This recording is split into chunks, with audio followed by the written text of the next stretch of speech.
வணக்கம். இன்றைய பார்வை உங்களை வரவேற்றுக் கொள்கிறது. ஸ்ரீலங்காவின் ராஜபக்ஷ அதிகார மையத்தை பொறுத்தவரை ஒருவருக்காக அனைவர், அனைவருக்காக ஒருவர் என்ற கருத்தியலின் தொடர்புபட்ட ஒரு நாசகார அதிகார மையம் அது.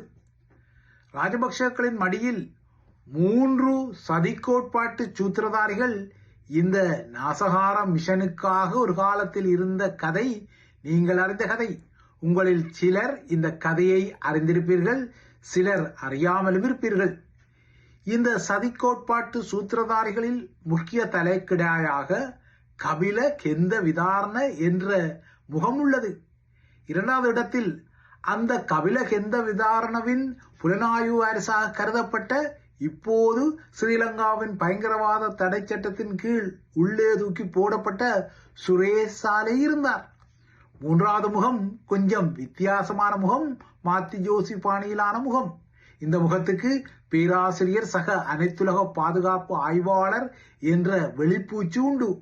சிங்கப்பூரில் இருந்த இந்த முகத்தின் பெயர் ரொஹான் குணரட்ன. இந்த ரொஹான் குணரட்னவுக்கு ஏற்கனவே கூறியது போல என்னதான் பேராசிரியர் பாதுகாப்பு ஆய்வாளர் என்ற வெளிப்பூச்சுக்கள் இருந்தாலும் கனடாவுக்குள் நுழைவதற்கு இவருக்கு தடையுள்ளது. இந்த சதிக்கோட்பாட்டு 3 சூத்திரதாரிகளின் மடிகளில் ஈழத்தமிழர்களை கருவறுக்கும் பல நாசகார திட்டங்களின் சூத்திரங்கள் முதல் ராஜபக்ஷ அதிகாரத்துவத்துக்காக இலங்கையில் இன மத மோதல்களுக்குரிய ஸ்பெஷல் சதிக்கோட்பாட்டு திட்டங்கள் மற்றும் அதன் செயற்பாடுகளை செய்வதற்கான மடிக்கணங்கள் பல இருந்தன. இந்த 3 சதிக்கோட்பாட்டாளர்களில் ஸ்ரீலங்கா படைய புலனாய்வுத்துறையில் மிக நீண்ட காலம் பணியாற்றிய ஒருவர் என்ற பதிவு பிரிகேடியர் கபில கெந்த விதாரணவுக்கு உள்ளது. இந்த கபில கெந்த விதாரணவின் முக்கியமான மிஷன்கள் குறித்த பல கதைகளை நீங்கள் அறிந்திருக்கக்கூடும்.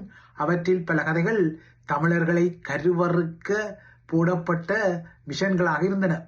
குறிப்பாக தமிழர்களின் சேனையை பிளந்து அதிலிருந்து கருணாவை உருவிய கொழும்பு மிஷனின் மிக முக்கியமான வடிவமைப்பாளர் இவர்.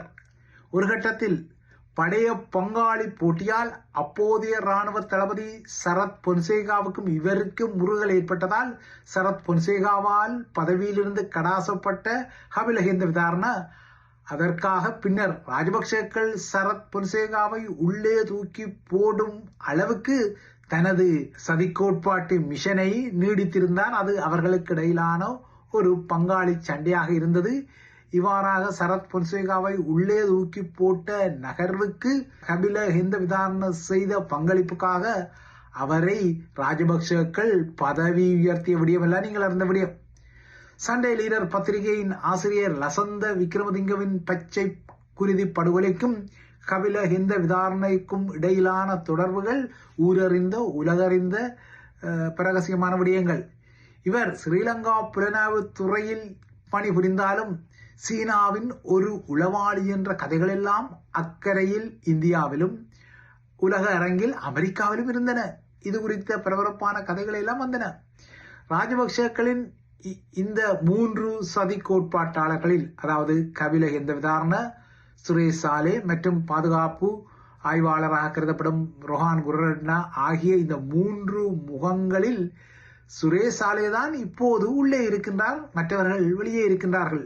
ஆனால் இப்போது உள்ளே இருக்கும் சுரேஷ் சாலேக்காக இவர்கள் கதறிக்கொள்கிறார்கள். குறிப்பாக ரொஹான் குணரட்ன கதறிக்கொள்கிறார். ரொஹான் குணரட்னாவை பொறுத்தவரை அவர் மீதும் மடிக்கணம் உள்ளது. ரொஹான் குணரட்னா ராஜபக்ஷக்களின் அல்லக்கையாக இருந்த கதை தெரிந்த கதை. அதே போல அவரை போல ஏனைய ராஜபக்ஷக்களின் அல்லக்கைகளாக இருக்கக்கூடிய உதய கம்பன்பிலவ் ஆகட்டும், இல்லையென்றால் அட்மிரல் சரத் வீரசேகராகட்டும், அனைவருமே இப்போது சுரேஷ் சாலைக்காக மாய்ந்து மாய்ந்து அலறிக்கொள்கிறார்கள், துடித்துக் கொள்கிறார்கள். அனுர அரசாங்கத்தை கடுமையாக விமர்சித்துக் கொள்கிறார்கள். இதற்கெல்லாம் பதில் சொல்ல வேண்டி வரும் என எச்சரித்துக் கொள்கின்றார்கள். ஆனால் நல்லவுள்ள போர்வையில் இருக்கக்கூடிய இவ்வாறான சூத்திரதாரிகள் உண்மையில் இலங்கைக்குரிய பெரும் நாசகாரிகள். இலங்கையரை பொறுத்தவரை ஓரிரு போட்டுத்தள்ளல்களை செய்யும், இல்லென்றால் போதை வணிகத்தில் ஈடுபடும் மாபியா தலைகளை பெரும் வில்லன்களாக காட்ட ஊடகங்கள் முனைந்தாலும் உண்மையான இலங்கை தீவின் வில்லன்கள் இவர்கள்தான். ஆனால் இவர்கள் இப்போதும் நல்ல பிள்ளை போர்வையில் இருக்கின்றார்கள். சாமானிய சிங்கள மக்கள் இந்த நாசகாரிகளின் உள்ளுடனை பெரிதும் புரிந்து கொள்வதில்லை.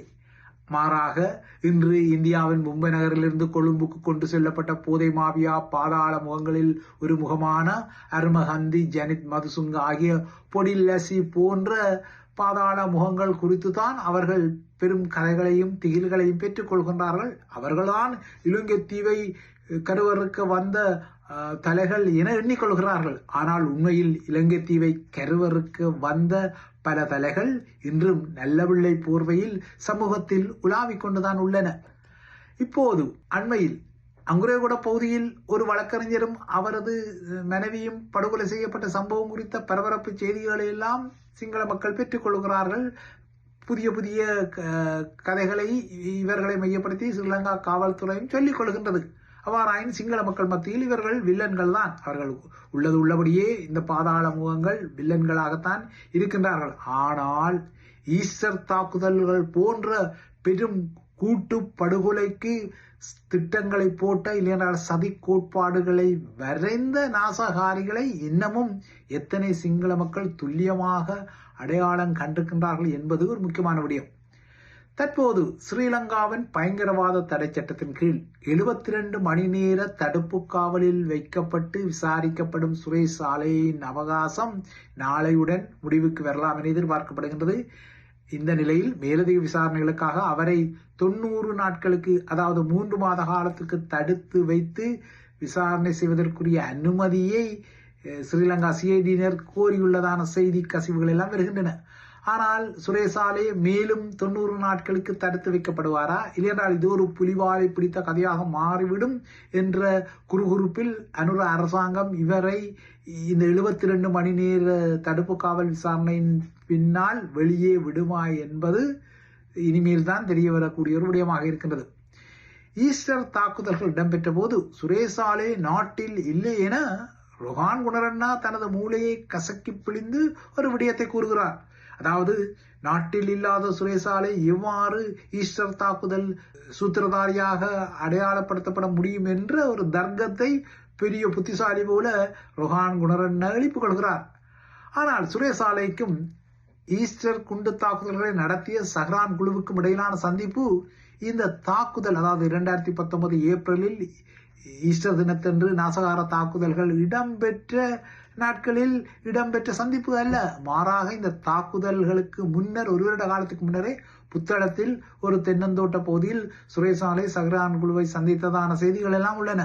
ஆகையால் நாட்டில் இல்லை, அதனால் அந்த வேளை இடம்பெற்ற தாக்குதல்களுக்கு அவர் பொறுப்பேற்க முடியாது என்ற அரத பழசான கதைகளெல்லாம் இப்போது எடுபட முடியாது. என்றால் இலங்கை வரலாற்றில் இவ்வாறாக சில சூத்திரதாரிகள் தாம் நேரடியாக பங்கு பெற்றாமல், இல்லைன்னா தமக்கும் அந்த நாசகாரங்களுக்கும் இடையிலான தொடர்புகளை மறைக்கும் வகையில் சில உருமறைப்புகளை செய்யும் வரை சில நகர்வுகளை, பயணங்களை செய்வதையெல்லாம் தெரிந்த கதை. இதற்கு நல்ல ஒரு உதாரணமாக தமிழர்கள் மீதான வெலிக்கடை சிறை படுகொலை இருக்கின்றது. 83 அந்த படுகொலை இடம்பெற்ற போது அந்த படுகொலையை திட்டமிட்ட உயர் அதிகாரிகள் இந்த படுகொலை தாம் சிறையில் இல்லாத வேளை இடம்பெற வேண்டும், அதாவது உணவு இடைவெளிக்கு சென்ற போது இடம்பெற வேண்டும் என்ற அடிப்படையில் அந்த நாசகார திட்டத்தை வகுத்து கொண்டார்கள். அதன் அடிப்படையில் அந்த படுகொலை குறித்த விசாரணைகள் கூட இவையாவும் உயர் அதிகாரிகள் சிறையில் இல்லாத போது நடந்த சம்பவங்கள் என்ற வகையில் பூசி மெழுகலுக்கு உள்ளாக்கப்பட்ட கதையெல்லாம் தமிழர்கள் அறிந்த கதை. சுரேசாலை ஸ்ரீலங்காவின் பாதுகாப்பு மற்றும் ராஜதந்திர தடத்தில் பல உயர் பதவிகளை வகித்ததால் அவர் ஒன்றும் குற்ற விமோசன தகுதியை பெற்ற ஒரு நபர் அல்ல. அவர் 2006 முதல் 2009 வரை பிரான்ஸ் நகர் பாரிஸில் உள்ள ஸ்ரீலங்கா தூதரக ஆலயத்தில் பணிபுரிந்திருக்கின்றார். அதே போல மலேசியாவிலும் 2016 முதல் 2018 வரையான காலத்தில் இருந்திருக்கின்றார். ஆனால் இவ்வாறான நாட்களில் அவர், அதாவது வெளிநாடுகள் இருந்தாலும் தமிழர்களை குழப்பும் வகையில், இல்லையென்றால் தமிழர்களுக்கு மத்தியில் நாசகாரங்களை விதைக்கும் வகையில் டயஸ்போரா தளத்திலும் சுரேசாலையின் கரங்கள் இருந்ததையெல்லாம் மறுத்துக் கொள்ள முடியாது. ஆனால் சுரேசாலையை பொறுத்தவரை 2019 முதல் 2024 வரை அவர் ஸ்ரீலங்காவின் புலனாய்வு பிரிவின் தலைமை பொறுப்பில் இருந்த விடயம்தான் இப்போது அவரை மாட்டி வைத்திருக்கின்றது. 2024 அனுரகுமார திசாநாயக்காவின் தேசிய மக்கள் சக்தி அதாவது அருண்குமார திசாநாயக்கா அரசு தலைவராக பொறுப்பேற்றதும் சுரேஷ் சாலே பதவியிலிருந்து கடாசப்பட்டார். இது ஏற்கனவே நீங்கள் அறிந்த விடயம். ஆனால் இந்த சுரேஷ் சாலே இப்போது கைது செய்யப்படும் போது பாத்ஃபைண்டர் என்ற அறக்கட்டளையில் ஒரு உயரிய பதவியில் இருந்தவர். இந்த பாத்ஃபைண்டர் என்ற அறக்கட்டளையின் குறுக்குவெட்டு தோட்டத்தை நோக்கி கொண்டீர்களானால் அதுவும் விடுதலை புலிகளை பிளந்த சூத்திரதாரிகளில் ஒருவராக இருக்கக்கூடிய மிலிந்த முறகொட உருவாக்கிய ஒரு தொண்டு நிறுவனம் இல்லையா அறக்கட்டளை. அந்த அறக்கட்டளையில் தான் சுரேஷ் சாலே உயரிய பதவியில் இருந்த போது நேற்று முன்தினம் இந்த கைது இடம்பெற்றிருக்கிறது.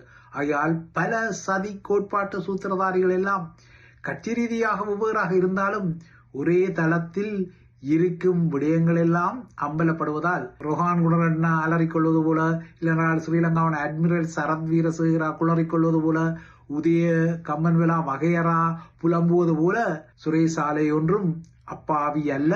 அவருக்கு பின்னால் விடை தெரிய வேண்டிய பல வினாக்களுக்குரிய விடைகள் புதைந்திருக்கின்றன என்பதுதான் இப்போது அழுத்தமாக சொல்லக்கூடிய ஒரு விடயமாகின்றது.